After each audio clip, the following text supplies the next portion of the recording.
Our story begins when a tree starts glowing bright blue, and a voice comes out of it coughing and saying that he was choking to death like that. He is completely confused as he wakes up without knowing where he is, although he clearly realizes that this place is not his home. He wonders why he woke up in the middle of the woods. What's more, he cries out in shock when his hair becomes as thick as tree vines, just thinking that it must all be a strange dream or something. He thinks that maybe he was too busy and something probably happened while he didn't realize it, but instead of worrying too much, he decides that he could just keep sleeping because after all he could probably wake up from that dream. Even though he wanted to, it was still absurd to realize that he had actually turned into a tree and that this was just some ridiculous joke because it was far from real. He could only remember drinking water, and now he could imagine that he had probably choked to death on it. It also made him realize that he had been reincarnated, but it was still super weird to have been reincarnated as a tree. To find out exactly how and why it became a tree, you need to be subscribed to this channel to keep up with all the Manuka summary video releases.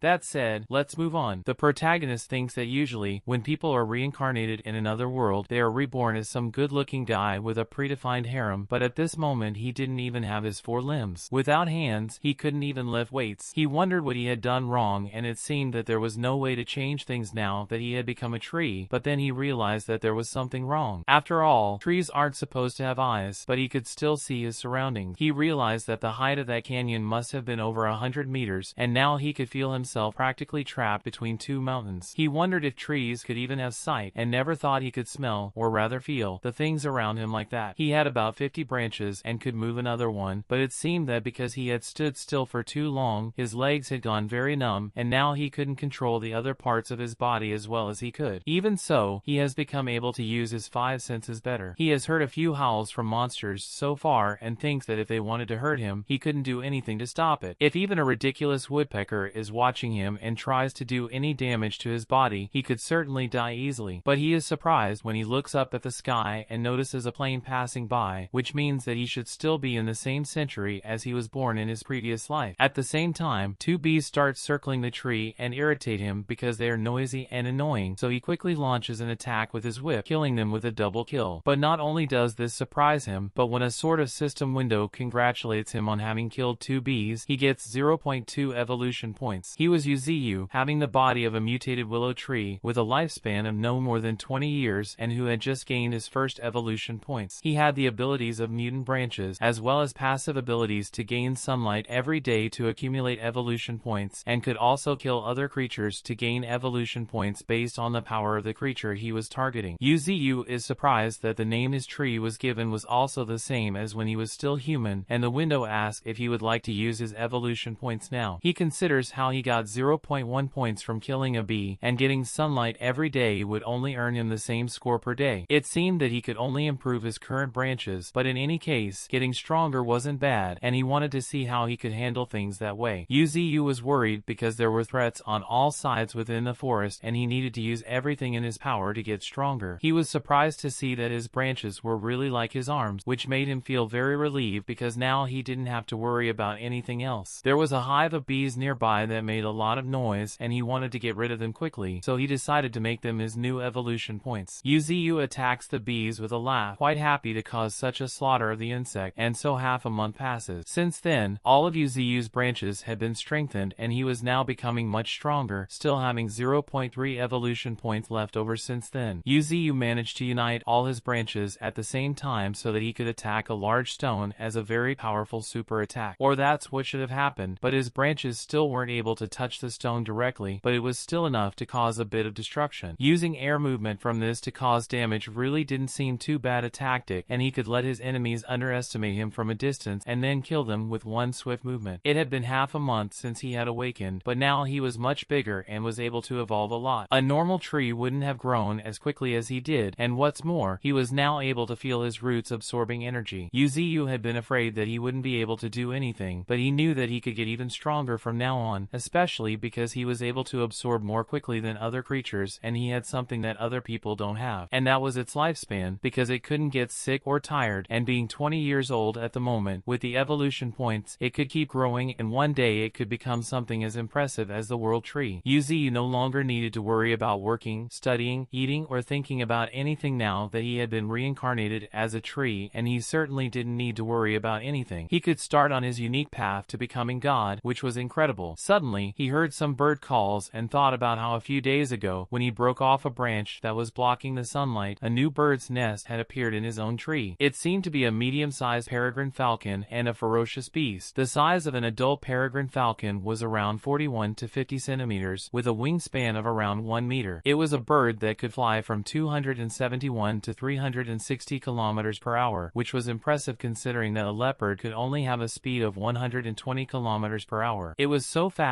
that if used to hunt its prey, it would leave its prey choking from being so nervous about running away from something like that. Yuziyu could feel that this world was now filled with mutant air and was totally different from the world of his previous life. There was still the use of his air battle ability, and he thought that if he just tamed them and made the animals help him, he could secure even more power in this world. Since the problems had reached that point, he couldn't change anything, and that was the difficulty of arriving in his second life. But this time, no matter how dangerous that world might be, he would do his best to survive. In this world, there were storm wolves, huge ants, spider queens, and all kinds of other huge creatures and monsters. Meanwhile, Yuziyu managed to catch a rabbit without killing any other creature, and earned points for this effort too, and decides to use this meat to feed the baby hawk bird, and he himself is amazed at the disgusting way the chicks start to eat the rabbit meat. Still, he manages to get points from the sunlight and is relieved that he has finally achieved a full point. And so, finally all 50 of his branches were strengthened, and now the next thing Yuziyu needed to do was strengthen the roots as well as the trunk. The protagonist is surprised because he didn't think he would need 1 point to strengthen a root, which was almost 10 times what he used to strengthen his branches, meaning that the roots were much more important. Yuziyu got excited and started to strengthen his root using his available point, but to his surprise he felt great pain and was confused by what was happening. He was frightened because the evolution hurt so much that it felt like a drill that wouldn't stop, but to his surprise, his root grew to the point where it was as huge as a black python that could move freely and without any great hindrance from him, making him overjoyed because that was the true power of the evolution points. It seemed that the branches and roots could move freely, but he was curious about its trunk too, and tried to start moving it as well. But instead of moving, he felt a gigantic pain that was even worse than the previous one, and he decided to put that aside in favor of running because in reality Yuziyu couldn't even move a little. It seemed that he would need to strengthen his 8 roots in order to protect the trunk, which was like his heart, and so he should protect it at all costs. Yuziyu realized that he had a great force of destruction, and so he should start by hiding it first before anything else. But anyway, all the evolution points had been used successfully, and now he needed to be able to use more of it. Suddenly, he notices a movement in the undergrowth and prepares himself for battle mode, wondering who was approaching. What he found under the bushes was a fox lying on the ground with a large wound on its body, which shocked the protagonist, but luckily it still seemed to be alive, although the wound was black and appeared to be from some kind of poisoning. He thinks it should be possible to turn evolution points into food, but he couldn't allow the hawks to stop and eat her. The system window warns that the liquid from the branch could be used to detoxify and stop the bleeding from the energy and could cause pleasant effects. Yuziyu is surprised by this, and the system keeps notifying him that after use, the branch will lose its strengthening point effect and return to its normal level. He decided that he could just take the poison from the fox and kill it to get his points, then use it as food, thus getting points and strengthening the root as he wished. The protagonist heals the fox as expected, and the system recognizes the wound being healed, stops bleeding, recovers, and thus restores its energy. Yuziyu feels incredible to the point of looking like a doctor, but this has reduced his branches from 50 to 49. Now that the poison has been cleansed, it was the ideal moment to turn his evolution point, but before the protagonist could use the fox to his advantage, it approached him and was all lovey-dovey with him, looking very grateful. Yuziyu gets annoyed and tells her not to keep rubbing up against him like that, and also not to think that she could get rid of it just because she caressed him. After all, she was just a mere evolution point, but she was too cute to kill, so Yuziyu couldn't bear the thought, and decided that he could think about it later, and would first worry about petting the fox. She had eyes like crystals and saw fur, but suddenly she began to glow to the point where he was shocked and confused. The system explains that now that the fox had received the liquid from the branch, it had begun to evolve, and now it had achieved its new mutation and was at age 3 of 30, having the beginner level, being stage 4, and had a special ability called Charming Eyes. Yuziyu is impressed because the fox has grown much more than before and its fur now looks like fire. The protagonist then opens the status window and realizes that he now also has a beginner level in his file and the stage marked as 9, and just as expected he didn't know anything about it until a little while before. It seemed that he was 5 levels stronger than the fox, and it seemed that the essence was not only healing, but also accelerated the evolution of other creatures. And at that stage, after growing up, he could see his own power emerging. But even more importantly, he should should be able to see the difference between himself and his enemies, perhaps after he was able to reach the first rank, or maybe the second rank, super rank, or even the final rank, the kind that could reach the immortal level. Yuziu could feel as if his life, or rather his life as a tree, had just started on the road to becoming a god in that world. He wonders if he could be counted as a human tree or something, and this makes him wonder why the fox has been on the run all this time in the forest. He thinks it must have been being hunted by other humans because its fur must have been worth a lot of money and the hole in its body looked like an arrow wound. These days, Yuziu hadn't been prepared to interact with humans, which was a problem, especially since the last thing he was interested in was meeting bad humans. He could end up being treated like a demon tree and killed, so he decided that he could only act once he had become strong enough, so for now he should just act like an ordinary tree as discreetly as possible. Suddenly, the fox takes off running and Yuziu is worried about who is approaching, soon realizing that it is two humans. He wonders why humans have appeared just now, and suddenly the two girls say they've come to see their father, which leaves the protagonist totally confused. The women leave an offering under the tree and pray, and Yuziu is surprised because he never imagined that their father was buried under their feet, probably being part of their roots now, but he still couldn't stop thinking that there was something very strange about the whole situation. Finally, one of them stopped praying and said she wanted to eat the apple straight away, and the other asked why her sister was in such a hurry, and she complained that her father would let her eat as much as she wanted without saying anything in return. Yuziu was hoping that they would leave at once because she wanted to eat those offerings, and one sister pulled the other away saying that they needed to go back and take a bath, so the two left to go to a nearby lake so that they could bathe. The two girls played around in the bath, and one of them even mentioned the other's name, which was Xiao Ling. Meanwhile, Yuziu was very frustrated because there was a tree blocking his view of the girls' bath, and he realized that he could try to change his position so that he could see better. He uses all his strength to get up and see further, becoming frustrated at his own weakness. Eventually, Ling and her sister leave and the protagonist sighs with relief, hoping that they will never come near there again. Suddenly, one of them stops and says that they will come back to see their father again, and so a week has passed since that day. The calm place that was the canyon was full of hidden dangers. In it there was the stage 3 beginner peregrine falcon. There was also the mutated golden eagle with a life force talent where its scream could burst the eardrums of its prey. It had sharp talons to catch its prey, and its golden feathers were as strong as metal. Interfering with the bird, the stage 4 beginner mutated red fox began a battle against it, eventually being cruelly killed. But suddenly, Yuziu attacked the bird with his own branches and successfully killed the golden eagle, thus gaining 70 evolution points. During those 2 weeks after feeding the essence of life, the growth of the peregrine falcons was much faster. Yuziu praised the falcons for their performance and for having grown so much over time. The red fox had also always stayed by his side since saving his life a few days ago. That golden eagle had been taunting Yuziu all week, wanting to attack her, but had finally been able to kill her himself now. He realized that his aura needed to be hidden, and that eagle had probably been drawn towards him precisely because of that. Just one level 7 golden eagle was problematic enough that if an animal of the same level as that one appeared, it would certainly end up dead. That's why Yuziu needed to find ways to get even stronger, and he knew that in the canyon he might end up encountering a creature that could kill him, so he had to be very careful from then on. But not only he, but also the animals that lived with him needed to be strong, but he only had 70 evolution points now, which he could use to get even stronger. Lately, the peregrine falcons had reached level 3 and the red fox had reached level 4, which made him wonder what they would look like when they reached the next stage to be able to evolve. But before that, Yuziu thanked them for their hard work and rewarded them with life essence, a body fluid that accelerated the evolution of living creatures. But quite suddenly an attack was heading their way, and the protagonist even tried to protect himself, but ended up receiving a warning that the root of his tree had been destroyed, and its branches had also suffered significant damage. What approached was a huge snake, leaving Yuziu shocked because 26 of its branches had been destroyed and only 24 remained, but at least he could use them. He couldn't even sense that a new enemy had appeared, so immersed was he in victory. But the truth was that this huge snake had the ideal ability to hide its aura, and it was a big problem for those who weren't alert. Yuziu tells the system to display the snake's attributes panel, and so he discovers that this was a beginner level 9 war axe snake. It had the talent of being able to hide its aura completely, and its special talents were its blade and strong fangs that could pierce steel plates, but it also had a tail that was like an axe that could be used to cut anything, such as enemy plants. That snake was quite a problem, and Yuziu told the animals to hide behind him because he would take care of that threat before they could be targeted. Yuziu strengthened his roots using evolution points so that he could defend himself against the snake's attacks, but he quickly realized that this was a very strong monster, but it still couldn't be underestimated because it was also at level 9. If it was handled hand-to-hand combat, he wouldn't need to be afraid of the snake, so he continued strengthening his body with his evolution points and decided to strengthen all his roots at the same time. Yuziu focuses on hitting the belly, which would be his ideal chance to attack, and hits it straight on, sending that snake out of his territory, but to his surprise his attack, even though it hit, didn't cause any punctures and the damage was nothing more than a small crack. Yuziu realized that everything had gone wrong and that his opponent could now easily cut him down, but he himself couldn't do any significant damage. Even so, he knew that he couldn't show fear so easily and that he had to release a strong killing intent in order to threaten his opponent and send him away, but suddenly the snake gets up and starts to move away. Yuziu sighs in relief as he realizes that he has managed to survive. He almost thought he was going to die that day. The fox and the birds approached to see if he was alive and well, and Yuziu assured them that he was and that they didn't need to worry so much. Despite this, he let that snake escape and knew that it could still be a threat again in the future and he would need to be very careful, and the reason this happened was all because he was too weak. It was very difficult to get strong in such a short space of time, and he knew that the snake would get even stronger when it took his energy, and he could only wait there if he wanted to die. But if he could strengthen his 8 roots, his strength and core could shatter, which was a big problem too. He had 10 evolution points to use to get to the next level, and the window asked if he would like to evolve as well. Just as Yuziu thought, after the beginner stage, he would reach rank 1, and so on. That was all very strong, but he needed to get even stronger than that now, because he didn't want to find himself in such a dangerous situation again. Yuziu accepted evolution, wanting to never stop evolving so that he could get stronger and live in a world where the weak die. He needed to start by becoming a big tree, so he couldn't stop evolving, and so he finally evolved into a mutant willow tree with the longevity of 200 years at rank 1 level. All the cut branches grew back and his body grew a lot too, and there were still 51 evolution points left to use. But not only Yuziu was affected by the light of evolution, but also the stage 7 beginner mutant red fox, as well as the hawks who had become peregrines and were now stage 5 beginners. The protagonist is happy because apparently his change could affect the animals around him too, so he tells the hawks to go out and find out where that snake has gone, and so they all go out, leaving Yuziu surprised because they have become so fast that they look like a bullet. He realized that he might easily be able to pierce through those sturdy creatures now that they had evolved, but apart from them, the fox seemed much more powerful now too. Yuziu could feel the body's energy spreading, so he decided to open the status window, and it seems that since he had reached rank 1, his attributes and talents should have increased too. Suddenly, those 2 girls from before appeared running and begging for help when several monsters started running after them, and they kept running and wondering why they were all chasing them like that. Yuziu realized that the light of evolution must have drawn the monsters closer, and it seemed that for them, Yuziu was some kind of spiritual pill, and it must have been the same for the other monsters that had approached before. But that didn't mean that they could all always try to eat it whenever they wanted, and just when the girls who were running away were going to be attacked by the monsters, the fox intervened to save them, making them scream even more in fear. The fox began to hunt down all the monsters, as well as the hawk, leaving the girls surprised that they had all come to save them and even made it seem like an animal war. Yuziu says that now that the animals can't get any closer, he tells the fox and the hawks to back off because it would let all those cheeky monsters know what they were dealing with. After all, Yuziu himself was also a monster, and that's why he was going to kill them all. Yuziu tells them all to attack him at once, so they all go after him, and the protagonist quickly begins to react to the attack, wanting to turn them all into his new evolution points. Yuziu begins by killing each of them, earning 50 points for a mutant hippopotamus, 10 points for a mutant rat, 30 points for a mutant rhinoceros, 20 points for a mutant giraffe, and 20 points for a mutant wild boar. He also kills a mutant bat even though it was agile enough to dodge his initial attack, laughing because they could even try to block his attacks, but it seemed that he didn't need to kill every one of those mutant monsters. Yuziu killed all the mutant monsters he wanted and took their bodies, but there was still a need to know what he would do with the 2 girls who had fainted during all the intense combat. After all, if he let them know about his secret, things would get problematic, and killing them would turn him into a demon tree. If a villager finds out that 2 people have disappeared, it will only attract even more people than before, and they could even send an army to search for the disappearances and deaths, which would only bring more problems. There was a good chance that he would still be bought by the zoo as an ugly tree for display, but he quickly thought of one last course of action he could take to deal with the problematic situation quickly. The 2 girls suddenly wake up and are shocked when one of the tree's branches goes towards them, but Yuziu begins to communicate by writing on the ground, relieved that at least he was able to learn to write in his previous life. The girls stare at the ground, and the protagonist nervously hopes that they will believe him and that their father has actually become a willow tree. After all, he saved them when they were in danger and hopes that they will believe him. If it didn't work, there was only one other other way. Then, one of the girls asks what his name was and his biggest secret so that she could confirm that it was really her father. So Yuziu asked for the system's help, which states that the girl was He Xiao Ling, aged 14, who liked Er Nui from the neighboring village, and the other was He Xiao Qing, aged 14, who dropped out of school to work and look after her grandfather and sister. The protagonist writes this information down, and Ling is embarrassed when he openly exposes his secret, making Qing laugh at her sister for liking a guy from the other village. Ling replies that only her father could know this information, and the protagonist remembers that during his free time he made a pair of clips just to pass the time, and gave them to the two girls. People always had special feelings for those who were gone, and they should also feel fear and longing at the same time. Considering that their father was buried under his roots, it was just a fact. Their father told Qing to take care of his grandfather and sister before he died, and it seemed that perhaps unintentionally, over time, this knowledge was passed on to Yuziu, and now he could talk to them as if he were their father. Yuziu says that he has passed on the job of looking after his sister, leaving school and working to her, thanking her and apologizing for passing on such an important task to her. Qing cries, and Yuziu realizes that with the passage of time, it seemed as if the whole thing had somehow merged with him, as if the soul of the girl's father had come into contact with him. The sisters talk about how unexpected the last 2 months have been, because the previous month a plane was attacked by a group of crows, and since it crashed, nothing has been left behind. What's more, the sea had a dark stain that devoured an entire boat. Some people say that the air had an unknown structure, and it was this structure that was causing the living things of the world to start evolving, and Yuziu knew that this was known as spiritual energy in the east and magic in the west. The protagonist never imagined that so many things like this would be happening in the outside world, and Qing agreed because she thought it was just fake news, but now that she was able to see her father as a tree, she could believe it. Meanwhile, Ling approached some of the animals that were trapped so that she could observe them more closely, and they even tried to threaten her life, but the fox quickly approached to threaten them back and leave the tame animals without threatening Ling. She is surprised that they were obeying her like that and says that as expected, the fox, called Hong, was really incredible and respectable. Yuziu is surprised that Ling was treating Hong as if she were somehow familiar, and says that those 4 wolves she had been watching had only just been captured, and yet Ling was having the nerve to dare to play with them, but as Hong was just watching, it didn't look like anything was going to happen. That's because not only those wolves, but also the other mutant monsters that were trapped by their branches, if they weren't being held down properly, would certainly give them a lot of trouble. Even so, the cow he had captured was quite calm, and as he couldn't beat it now, he just kept it lying quietly, and somewhat bravely Qing decided to sleep on it too. Although she was quiet, there were still others who were very annoying and noisy and kept trying to escape, but Yuziu didn't want to deal with these animals now and decided to leave them alone for the time being. For now, he opened the status window and realized that he was full of new talents and skills that could be improved, and it was the perfect time to start strengthening himself again. He had a total of 149 evolution points, which was enough to increase his power, and it seemed that he could use a new skill also called Dense Fog Barrier, which spread a dense fog to hide himself. In addition, he could use the hallucinogen, which strengthened the effect of illusions to smoke and twigs to confuse creatures. These 2 new skills seemed great to Yuziu and were all very important for helping him improve, so he spent 20 of his points to activate them. Hallucinogenic wasn't a very rare type of ability, as many plants have structures and that sort of thing, but if you were the person Yuziu was a year ago, you wouldn't think it would be possible to combine the 2 abilities. Although he was rank 1 now, he could still increase his rank in the future, and even if the snake tried to meet him again in the future, things wouldn't be so nice and easy, especially if it attracted more enemies because of this. Yuziu definitely needed to kill this snake, but not now, because he needed to make sure that there were no more strong enemies around him before anything else. When the time came, it would be a real duel between Yuziu and the war snake. Suddenly, he realizes that Ling was worried because the Hong fox had disappeared, but the protagonist replies that she was right next to him, just testing the hallucinogenic effect and thus confirming that it was working. Yuziu says it's getting late and tells Hong to take the girls back to the village, and tells them not to tell anyone about him because if other people find out, they'll try to capture him for experiments, and they shouldn't even tell their grandfather. On the way back, Ling says that everything that happened that day was unbelievable, and before, they were being chased by beasts, and now they were walking on a big fox, and Qing agrees because walking through the forest was really good, and the 2 thank Hong for his help. Yuziu decided it was time to start the second round of evolutions and strengthen 50 branches with his 50 evolution points, as well as strengthening 9 of his roots with 45 evolution points. He improved the dense fog barrier with 10 evolution points, as well as improving the hallucinogen with 45 evolution points. That night, the beasts that were 10 kilometers away from Yuziu were unable to rest, because the bestial instinct within them was sensing the rise of a new being. And so, finally, everything in Yuzu was able to be strengthened. The protagonist is surprised because increasing the effect of his hallucinogen meant that the creatures around him also ended up seeing various frightening illusions, but they were all too noisy. He had upgraded his 2 skills to the 2nd level and only had 14 evolution points left to use, and although the talent still couldn't be upgraded, he still needed 50 evolution points. As his roots had already evolved to the point where they were 100 meters deep, he was now able to feel a lot of spiritual energy flowing through them. 100 meters was a lot, and there were many things down there that he didn't know about, and there might even be a spiritual river from that great distance. Yuzu realized that he should put those things underground and just in time for his hawks to return. The protagonist realized that he had to be very careful not to run the risk of finding traces of the earth snake because it seemed that the damage they had caused had not been minor. Yuzu tells the hawks to keep looking for the snake because it has devoured half of its branches and surely it should show up, as they couldn't hold out for another duel. When the wolves continue to make noise, Yuzu hits them with his whip to tell them to shut up. Just then, Ling and Qing appear and realize that their father has been annoying the wolves again, leaving the protagonist surprised that they have returned so early. They ask how Yuzu could fight with these wolves when they were so cute, and Yuzu tells them to be careful when they approach their cages. Qing enters the wolf's cage and apologizes to the wolves because it should be hurting now, but soon it will stop hurting, and so she begins to take care of them. Yuzu is impressed that the wolves have calmed down even with the girls around, and they begin to look after the other animals, feeding them as well to keep them calm instead of agitated and nervous. The protagonist comments that he never expected Ling and Qing to be so good at looking after these creatures, and it seemed that humans were the only ones who could tame the animals, and that should be a good thing. Ever since Yuzu arrived in that world, he had been on constant alert for threats, but now seemed like a good time to relax. That morning, the Ling and Qing sisters also intended to go out to the mountain again, which made their grandfather very worried. They commented that after the death of the girl's father, it had been a long time since they had been able to see the two of them laughing like that, and it didn't seem bad at all to let them do what made them happy, but their grandfather was still curious as to why the two of them always went to the mountain. Yuzu realized that the fox had picked up the girls again that day too, and it had been half a month since they had been together, and it seemed that the sisters and Hong had been getting on well. The sisters were happy to meet Hong again, and because she had shown up to accompany them to the Yuzu tree. On the way, Qing asked why her sister was laughing, and Ling replied that it was because she had brought fertilizer for her father from one of her grandfathers to make her father even stronger, all because she had woken up early in the morning to collect it for him. She also knew that her father liked sweets, but soon the two sisters realized that it was getting dark and they would have to run to get to Yuzu. On the way, they meet a big monster and they have to run to save themselves, and in parallel Yuzu was taking care of killing new monsters, luring them to where he was to make them become his new evolution point. After killing the bees, the protagonist laughs as he sees the evolution points growing in his database again and thanks his hawks for their help, giving them some of his essence as a reward for their efforts. As expected, nurturing them was indeed the right choice because they were now at beginner stage 7, much stronger than before. Now he could use 100 evolution points to upgrade his mutant roots, and Yuzu was frustrated because it was twice as expensive to upgrade to the 2nd level now. For the time being, he decides to upgrade a first one to increase his strength, leaving all the beasts impressed and almost frightened by how much more powerful his root has become with an increase in power. Yuzu, despite this, felt such absurd pain that he could almost have lost consciousness, and once strengthened, it seemed that with that root it might be possible for him to use it to easily deal with rank 1 beasts now. Now he could also test the power of level 2, leaving Yuzu impressed because his root reached a much greater distance than before, and it was almost like a scene from hell on earth catching so many animals at once, but with this he was able to gain so many animals at once that it was incredible. What's more, he got another 210 evolution points, making Yuzu happy because it was so good to get so many points at once that it felt like he was rich. He was determined to be able to duel the snake again and take revenge, and so he also discovered that his mutant roots could turn enemies into their own nutrients. Yuzu decides to keep them protecting the underground, and when something approaches, he would know quickly with new notifications. The protagonist sees the trapped animals grumbling and tells them to shut up because Ling will bring them food later, and when he thinks about it, he realizes that Hong left a long time ago and now it was almost dark, but there was still no sign of them coming. Yuzu told the hawk to search with the others for Hong and the girls because he was getting worried about them being late and shouldn't let them out of his sight. It doesn't take long for Yuzu to realize that Hong was bloodied and bruised and that he needed to use a lot of life essence to restore the fox's vitality before she could die. The protagonist asked what happened and why only Hong came back and where the girls were, and it doesn't take long for Yuziyu to realize that a monster has caught them both, and Yuziyu almost sees Ching being eaten by the snake before he ends up running with his root to save her from death. He is amazed that the war snake has devoured 3 of his branches and has not only changed its appearance, but has also become much stronger than before. The snake also wanted to become more powerful so that it could kill the tree that had defeated it, but Yuziyu never expected it to become so powerful. The war snake realized that it was still no match for Yuziyu and retreated again and hid. Meanwhile, Yuziyu began to use his life essence on Ching in order to save her life, and the system reported that despite the use, her vitality showed no sign of improving. Yuziyu uses 10 evolution points and adds even more life essence to Ching, begging her to wake up, just as all the animals around her beg her to wake up and not die. Yuziyu continued to use life essence despite the system saying that no signs of improvement were detected in her, but he continued to use everything he had without stopping until he had no more evolution points. At the same time, Ling was in the village being looked after by a doctor who said that their medicinal level was too low and they needed to remove the poison somehow, but the poison had already reached her heart and brain, and even if she survived, she would be disabled. Suddenly, more people come running to ask if they have found Ching too, but no one has been able to find her yet, and they comment that there was a possibility that she had been eaten by beasts inside the mountain. The protagonist discovers from his hawk that Ling was also in a bad way and realizes that he had always known this, but now he fully understood that plants also had emotions. Because of life, shocks have happened and people have been saddened, but Yuziyu never imagined that one day he would feel such fury as he was feeling now. Yuziyu prepared the animals, now his servants, so that they could begin the great battle, and also a hunt that was about to begin on the mountain. On Lake Peng, near the archipelago, there were 16 accidents within half a year, with more than 20 ships suffering in just a fortnight. They later discovered that a group of mutant crows and mutant sea beasts were to blame. The group of crows devoured the planes, and the sea beasts devoured the ships, and the more the beasts improved, the more they wanted to continue to dominate. The loud sound emitted by the vehicles was insane, and the area practically became a dead zone, and so the spiritual energy finally began. The people began to prepare, knowing that they had discovered that there were even more invasions by mutant beasts and even more casualties were happening, as well as having detected levels of spiritual energy that were over 5,000 and kept increasing more and more. Creatures that exceeded 1,000 points of spiritual energy were threats to the army, and those that exceeded 5,000 were no longer affected by normal weapons. But to humanity's surprise, there were 8 places with monsters with more than 5,000 points mark, creating a big red alert of danger, to the point where they found a spiritual energy greater than 18,000 points. It seemed like nothing more than an announcement of the end of the world. The size of the creature decided its combatability. Currently, when the war snake faced such an opponent, it was like a king dominating everything around it. The war was still going on between Yuziyu's army and the great war snake, and they were all blinded with hatred at what the snake had done to Ling and Ching. Even Hong, who was now an early stage 8 firefox, was the 4th time they had met and was ready for another fight. The first time was just as prey and predator, the second was when the snake fought Yuziyu, and the third was protecting the Ling and Ching sisters. That day, she was only a beginner stage 7 fox, so the difference in power was much greater, and she also ended up being only the hunted. At that moment, Hong broke down, thinking that if she had been stronger, then she could have changed things. This thought contaminated his entire brain, and so this time, even though he was going to die, Hong decided to destroy that snake whatever the cost. Even the war snake felt this instinct of hatred. The war snake understood that the fox would be a major threat in the future and that it had to be exterminated now. Hatreds, this time, needed to be resolved once and for all so that they could put an end to everything. It was a large creature that used its claws and head to hunt its prey, and now they were fighting with everything they had. This creature wanted to have the perfect body so that it could be at the top of the food chain. It had very strong scales, its teeth could break through many things, and its head was like an axe that could cut through anything. It could destroy everything, and on top of that, it had a paralyzing poison, which was why Hong was currently unable to beat the war snake. Even so, the great battle raged on between them, bloody enough that it didn't take long for the hawks to join the fray too. Not only did the war snake feel the great pressure brought by the hawk, but so did the fox. It wasn't a strong shock, but it was like a vital burn, telling them that they were going to kill their enemies at all costs. When things are rubbed together, heat is produced. The shock between the air and the body produces friction. If the speed of a human increases too much, then the body produces heat and then burns and dies. Ballistic diving was a method that could hurt both the enemy and oneself. It was a high speed that caused great damage to the enemy, but that same high speed produced heat, which was sometimes so strong that the body itself could not withstand such pressure. It was quite an attack to behold, and the power of the 8 peregrine falcons could wreak havoc. When the hawk's mother went out to get food one day, she was eaten, and day and night they could no longer feed themselves, themselves, and were practically on the verge of death. But they were saved by Yuziyu, and so it was as if a light appeared at the end of the tunnel. And because their lives went on, they became able to fly through the sky, because now in their hearts, Yuziyu was like their father. But then one day, a huge sadness struck, and they all still remember well everything they saw, and the best way to do that was to use their best move to achieve victory. Even if they had to sacrifice themselves to do it, it was the necessary thing to do. The hawk swooped down on the war snake alongside the firefox, continuing that powerful and dangerous battle in the mountains. Many were wounded and lost in the process, but the war snake still didn't give in and shot out to attack Hong again, only for its blow to be held back by a firm tree root. And finally Yuziyu intervened during the fight, managing to catch the war snake at just the right moment. The bestial instinct inside the war snake screamed, and it understood that it couldn't face that enemy, quickly wanting to escape for its life. The first time it fought Yuziyu, it consumed its branches to increase to beginner stage 9. Qing and Ling were attacked because they smelled Yuziyu, and the second time they met, the snake again failed to win, and after being wounded, quickly fled. It was wrong about one thing, and that was that it never thought that Yuziyu would work alongside other creatures in order to win. Yuziyu managed, thanks to the support of his companions, to catch the war snake at the right moment so that he could drag it closer and finish it off using its own roots and branches. Yuziyu was furious, waiting to see if the war snake could really get away this time after facing each other so many times, firing a powerful blow that quickly made it spit blood. At that moment, the war snake had only one emotion controlling it, and that emotion was fear. Every nerve in its body was focused on the rage it was feeling towards the tree in front of it, but Yuziyu was ready for it because it was the snake that had provoked it first, and it certainly shouldn't have thought it would survive the end of all that fighting. There was nothing to do but keep fighting. The snake wrapped itself around Yuziyu, and the protagonist realized that this should be his last resort for survival, but it still didn't seem like much to be all he had to offer in a final battle. Yuziyu continued to fire his attacks with pure hatred, ordering him to give Qing his life back for everything he had done, attacking with all his might and everything he had so that he could kill him once and for all. Finally, after a long time, the system alerted him that the protagonist had been able to kill the war snake, obtaining 90 evolution points and thus declaring victory. The golden monkey rose to the first level thanks to this, but Yuziyu was blinded by hatred and continued to beat the war snake's corpse, making it get up over and over again, pulverizing the war snake's body into pure nothingness. But that wasn't enough to end Yuziyu's pain and tears. He knew that he had killed the war snake with all the certainty in the world, and the war snake that had killed Qing and Ling could be none other than him, for in this world the strong feed on the weak. All creatures were just trying to survive, no matter what kind of emotions such as sadness or fury were generated along the way. If you were weak, you couldn't survive, and the life you lost would become part of your power and nourish new life. It was because he knew all this that things should be simple, but Yuziyu was still sad and crying non-stop even after it was all over. He wondered why his tears wouldn't stop falling uncontrollably, not just his own, but those of Hong and all the other survivors, and wondered why he was sad after everything. Hong left Qing's body in the village and allowed people to find her. Yuziyu thanks everyone for their help because it was thanks to them that he was able to avenge Qing and Ling. He offers them what the war snake had risked his life to obtain, and it was entirely theirs to possess. Yuziyu hands them the essence of life, telling them to treat it as a reward for their effort, and then they could leave if they wished. The animals receive the essence of life and all evolve, leaving the protagonist surprised. The cow becomes an early stage 3 mutant savage with a lifespan of 20 years, with talents for using its horns to break through enemies and causing earthquakes using its heavy paws to shake the ground. The wolves become early stage 5 storm mutants with 20 years of longevity, able to control the wind like real storms. Yuziyu is surprised that their appearances have all changed so quickly and finds it quite a scene. Yuziyu says that in the future, the wild cow would become very strong, and he was looking forward to being able to see its development over time, and the 4 storm wolves had awakened the wind attribute too, so he was very excited and proud of their improvements. Yuziyu said that he wished he could accompany them on this journey. He knew that in that era, creatures could control the elements, and this was totally normal, just like humans. His mist counted as a talent, and the dense mist was made from his leaves, and he could also photosynthesize with them. This had the side effect of a hallucinogen, which affected the nerves of living beings. Even so, Yuziyu was surprised that the monsters had even gone up a level, even though some of them hadn't changed much since their previous forms. Suddenly, the animals began to bow their head to Yuziyu, leaving him confused, but it seemed that they all wanted to be by Yuziyu's side from now on. The protagonist then promised that they would all certainly become even stronger than they were now, and also that he would never let any of them die, and would protect them all. In this world, there were many things that Yuziyu still didn't understand or know, but there was still only one path to follow, and that was to fight to get stronger and survive. It was only by surviving that it was possible to experience experience everything in this world, so he was going to do his best to make everyone strong so that anyone who went against him would fear him. Yuzu knew that it would all start with him and things would start to change from then on. On a cold night, where the stars covered the sky, the battle with the war snake didn't even seem to have happened. Yuzu was immersed in the body brought about by rank 1 evolution. The peregrine falcons were doing an area patrol while the storm wolves were doing a land patrol. The heron, the cow, and the monkey were cleaning up the battlefield. The fox was on watch and the bald animal just kept sleeping. Yuzu soon woke up the bald animal and asked it what it thought it was doing sleeping while everyone else continued working. Yuzu threatens the animal to go out and work like everyone else, and if it dares to come back without having cooperated with anything else, he'll find a way of needing it. The animal growls at Yuzu, but then he realizes that it wasn't a threatening sound but a warning one when a strong light appears above them, leaving him confused and curious to know exactly what kind of light it was. Suddenly, Yuzu realized that there was a human form inside that light, thus awakening something or someone inside that light.